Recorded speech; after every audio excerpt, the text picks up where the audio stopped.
We've made significant progress in auto safety over the past 50 years that has reduced the number of fatalities, but we are far from solving drunk driving.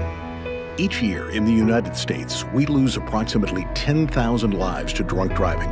To reduce this deadly trend, lawmakers, the auto industry, and safety advocates have come together to support development of innovative technology that could save lives. There was a call to action. We said, we need to explore the use of in-vehicle technology.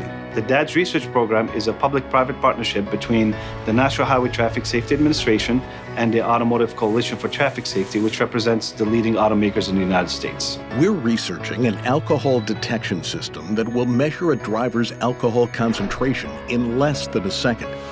If it is above the national standard of 0.08, the vehicle won't move.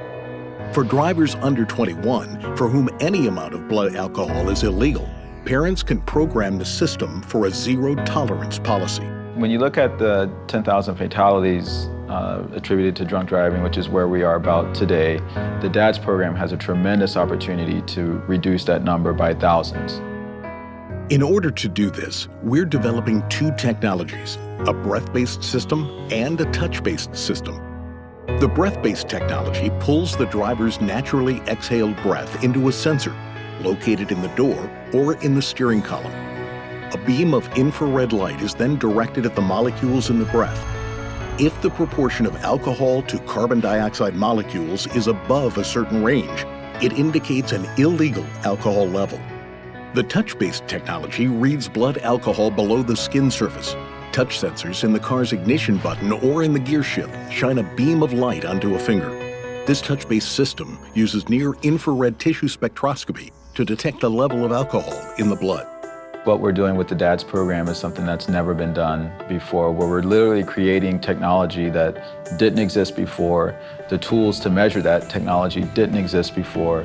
Well, we've set very high standards for ourselves. We're doing very thorough technology testing, and then we're doing very thorough human subject testing. It's basically taking, a university chemistry lab, making it the size of your smartphone and putting it in a car.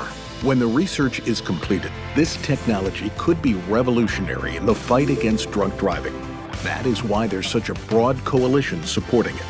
It's rare that such a diverse group of constituencies would get together and be so supportive of a program to eliminate drunk driving.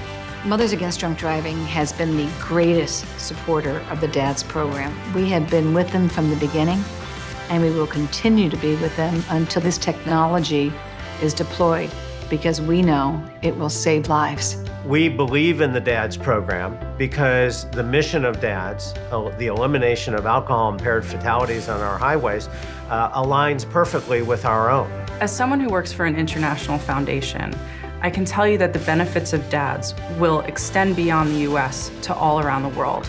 And that's why we so strongly believe that we must see DADS come to market.